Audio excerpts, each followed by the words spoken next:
Hey there guys, it's Rick here with Gateway Airguns and AirgunWeb. It's a very chilly day here in West Texas, but we're going to keep going. We got some great, I hope, great information to share with you guys.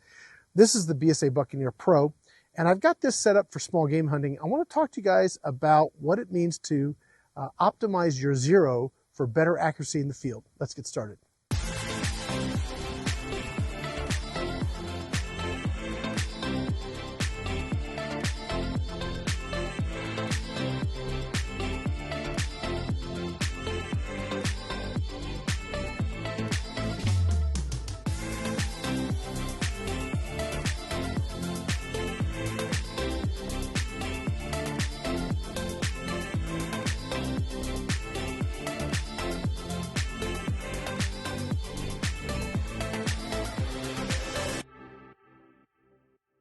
Okay, before we get going too far, I want to say if you guys are into air guns, you love your air guns, you like talking with air gunners, you like learning more about air gunning, then please check out gatewayairguns.org. It is a forum that's been around for over 20 years.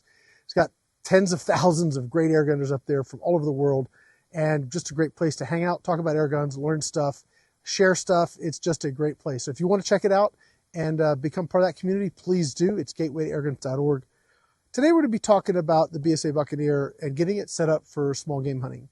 One of the challenges I run into like all the time is I get zeroed in. I'm like super happy with my accuracy, and then I'm having to shoot at various ranges. And yeah, especially the close stuff, I am always just missing, and it really is frustrating. So I learned this years ago, what it means to optimally zero your scope. And what that comes down to is you want to find the best distance to zero so that you're shooting as flat as possible. So let's say I zero this at 50 yards. I am not going to be, my pellet does not fly like a laser, okay? This is not computer games where you're aiming at something 400 yards away, you click it, there's no drop. I mean, that's not real life. Real life is that everything shoots on an arc. And if I don't have this like optimized, then I'm constantly chasing. I have mil dots in my scope, but I'm constantly having to chase. Well, was it 2 mils over? Was it 1.5 mils? Was it under? I mean, I have all these things I have to remember. You can actually set your gun up so that if you're small game hunting, like this is a good gun out to say 40 or 50 yards, you can set your gun up where you basically just put the crosshairs on it and pull the trigger, and you know you're going to have a good shot. And what that comes down to is kill zone. Now I'm set up for a 1-inch kill zone. That's what I've always used, like for the beginning, is I've used a 1-inch kill zone. So what I'm talking about is that I want to be able to aim dead center and not be more than 1/2 inch over or 1/2 inch below that mark. If I aim dead center, I should be within that kill zone if I properly optically and optimally, zero my scope. Now, I've got an app on my tablet here, and I'm going to let me go ahead and screen record here.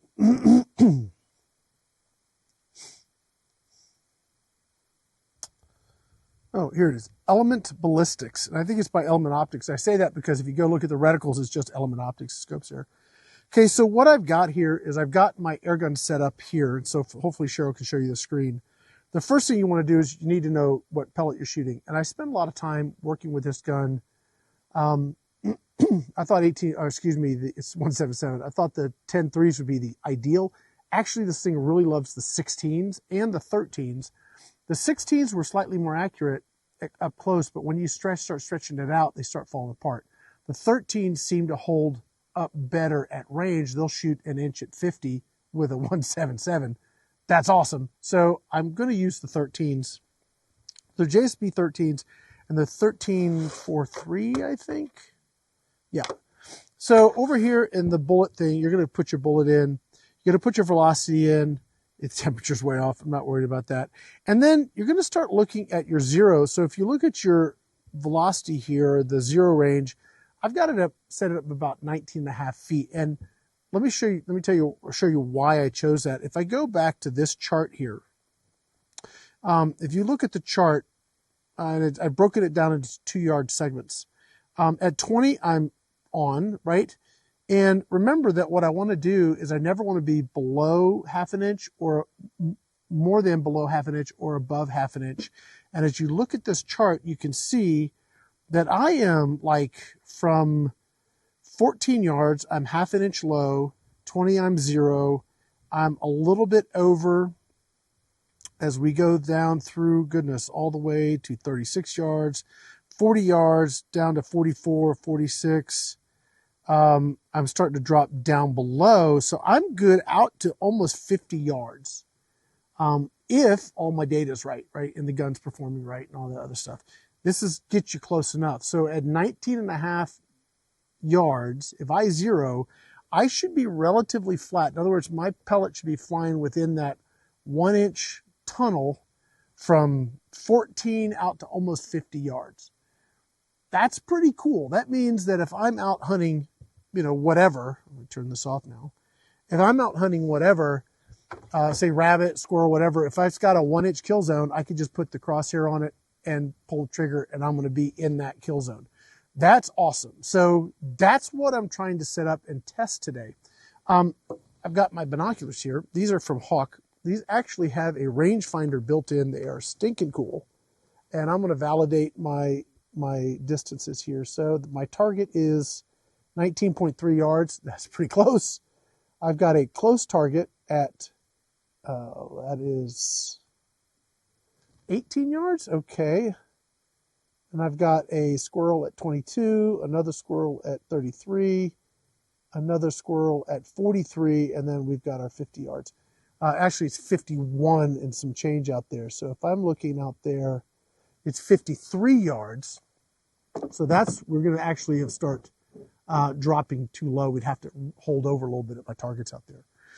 But the first thing let's go ahead and get this, let's validate our zero at 19.3 yards, and then we're going to shoot some targets and see if the theory holds up. So I'm going to pause this for a second, or I'm going to get my other camera going, and we're going to take some shots here with our BSA Buccaneer Pro. I'll be right back. All right, we're going to top off here after we zero. The cool thing about the Buccaneer Pro, which is new, it's regulated. So it's regulated and has a side lever. It's a super nice gun. I have enjoyed shooting it a lot. Let's get in here. Gosh, it is cold today. My finger's freezing. Okay. Okay, there we go. I'm going to move the tablet and my binoculars. I won't knock them off the table.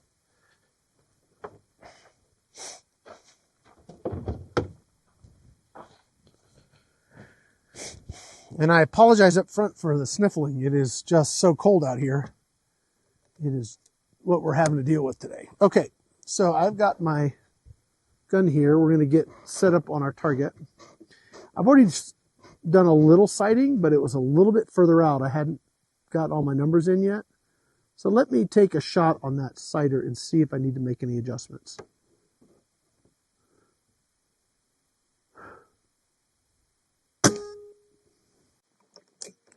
Left. Okay, so we're going to come right a bit.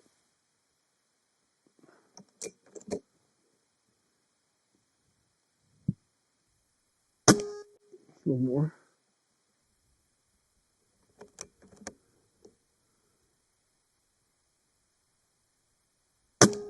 Too far. Oops.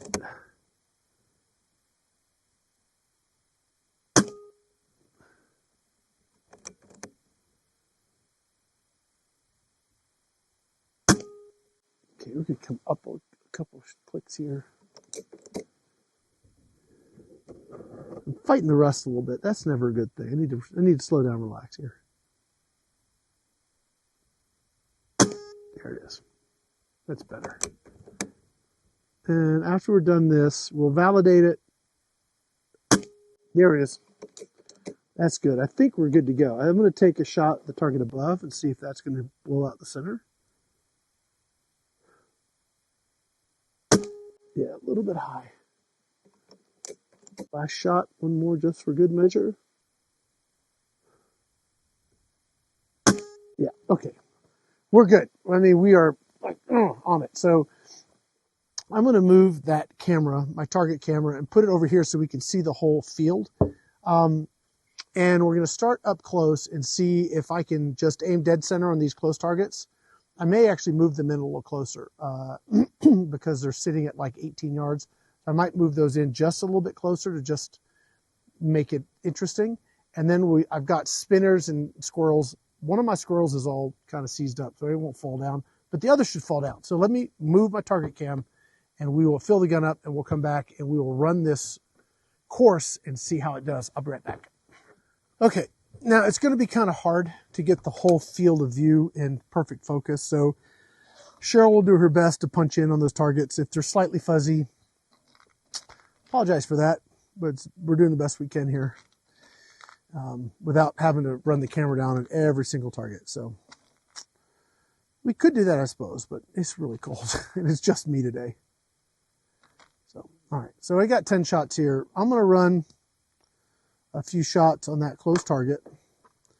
And the challenge for me will be, I'm just going to aim dead center. I'm not going to adjust for wind, for elevation. So we do have some breeze today, so our left to rights may be a bit of a challenge. But I am just going to be looking at holding dead center and seeing what I get. Boy, that is really close. Okay. All right. By the way, awesome Hawke scope.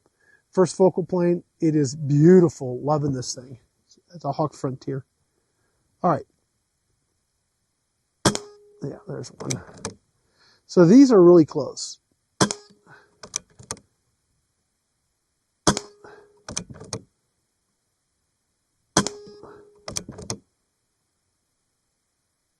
Okay, so those are really close. I aim dead center. As you can see, they're pretty dead center on the target. Now I'm going to go for the squirrel, and that is like 20 some yards, maybe 22, 23 yards. Adjust my scope here, get the focus in. Yep, all right, so I'm going to shoot the squirrel. All right, and let me add one pellet. And we'll see if we can shoot those blue spinners. Again, all I'm doing is I'm not adjusting. I'm just aiming dead center here. Uh-oh, it may fall over. Oh, it might hold out for us.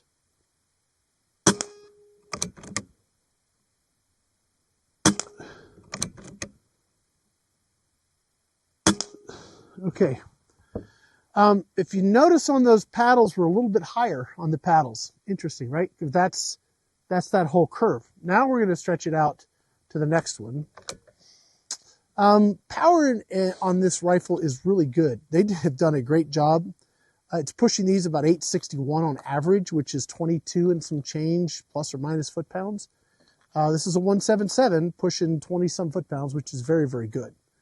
You get about 25, maybe 30 shots if you're maybe not trying to shoot out to 50. I would shoot 30 shots easily, like up close. But if you're stretching it out and you know you're going to be shooting out further and you want to make sure you're on the reg the whole time, then I would definitely stick to like 20 shots. So we've got 11 shots in.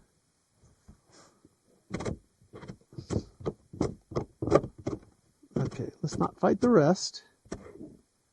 We've got blue spinners and our squirrel. I'm going to adjust my focus. I should say parallax, but let's be accurate, right? We're a little over 30 yards. And I'm going to aim dead center. Now this one will not fall down. Oh, it made me a liar. It did fall down. So it was a teeny bit right, but fell in the kill zone. That's what we're looking for. So let's go for the spinners now. Again, aiming dead center.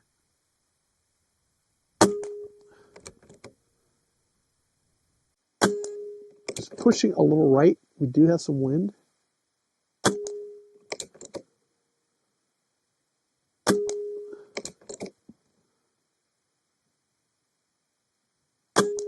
Yeah, you can see we're still in the meat of the paddle. It's pushing a little bit to the right. Okay. Whew. All right. Now it gets to the fun part. We're going to go for 40 some yards. And we're kind of at the end. Well, we're not at the end of our shot string, but we're going to try and just use this.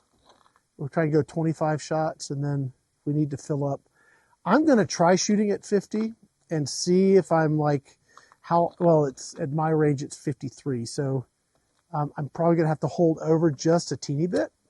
But so far, all I've had to do for that entire range is aim dead center, and I know I'm going to have a solid shot. So, oh, we just shot those. Now we got to go all the way out. Let's see how far we're out. We should be like 40 something. Okay, so there's our squirrel. This gets to be the fun part. I'm going to try shooting the squirrel. And I'm going to aim just a teeny bit left. There it is.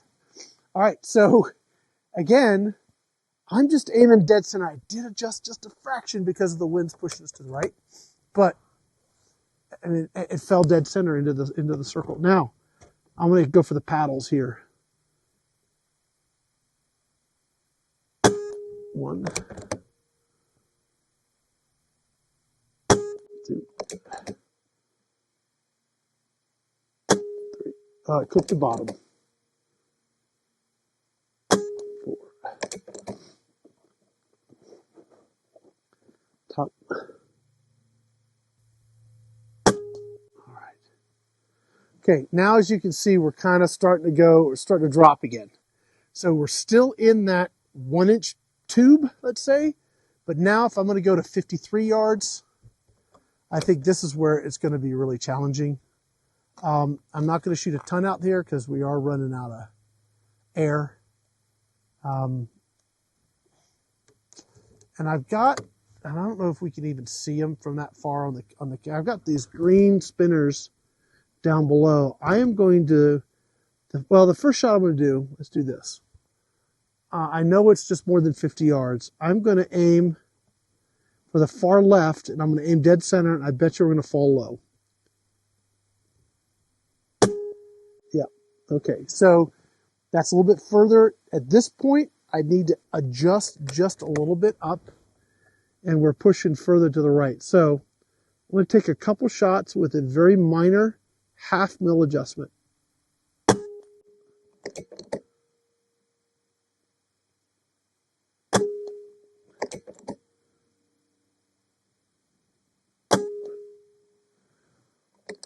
Last shot.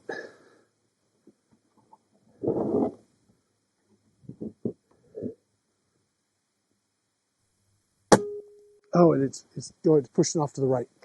All right. Up and down was good, but it was pushing to the right. This wind is getting me. We're going to clear that, and then we're going to call it. There it is. Okay. I think you guys get the idea. If you find that optimal zero, now if I had zeroed my gun for 25 yards or 50 yards, I would not be able to run that course just maintaining a dead center aim point. But if you find the optimal zero, if you know what your velocity is, you know what your ballistic coefficient is of your pellet, you know what the weight, you know all that data, you plug it in that app I use, that Element, whatever app, and there's others. Maybe you guys are finding one that's better. I don't know. But you can plug it in there, and it will give you the data you need to set things up where you can go ahead and shoot accurately for a great range. I could take this out small game hunting and know that I don't have to think how far over or how far under am I have to hold here? Is it 2 mils, 1 mil? I don't have to think about any of that. If I'm between 1 and 45 yards, or excuse me, 15 and 45 yards, I could just aim dead center, and I know I'm going to be in that 1-inch kill, we'll call it the kill pipe, right? So I can do that. Hopefully that's useful to you guys. This is something that I've known for years and years and years and years. I haven't done a video on it on quite a while. I will link to the original videos I did on this in the video description. They're quite old. They're probably 10 plus years old, but you guys can take a look at those if you want. That go into more detail and how it all works and why. But if you want to just get out and have some fun and be more successful in the field, this is a great way to do it. And this gun is awesome for this kind of work. 177, love it. Regulated, love it. Side lever, love it. It's also priced very affordably. This BSA Buccaneer Pro is a phenomenal, great air gun. It's really, really nice. Add a really good scope to it, and you've got a wonderful package. That's going to be it for now. I hope you guys enjoyed the video. I know it's kind of long kind of detailed. There's a lot of data there. But I hope you guys enjoyed it. I hope you guys got something from it. If you did, like, subscribe, all that kind of fun stuff. We really do appreciate it. I want to say a huge thank you to our Patreon members, our Officers Club members, those clubs. And also we have YouTube memberships. If you want to help support us directly, any of those things work. We'll have links to those programs in the video description.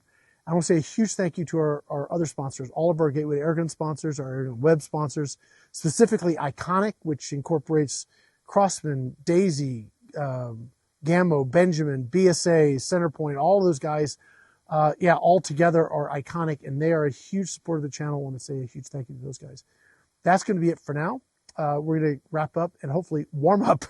We may or may not shoot any more today, but that was a lot of fun. Again, I hope you guys enjoyed the video. My name's Rick here with Gateway Airguns and AirgunWeb. Thanks for watching.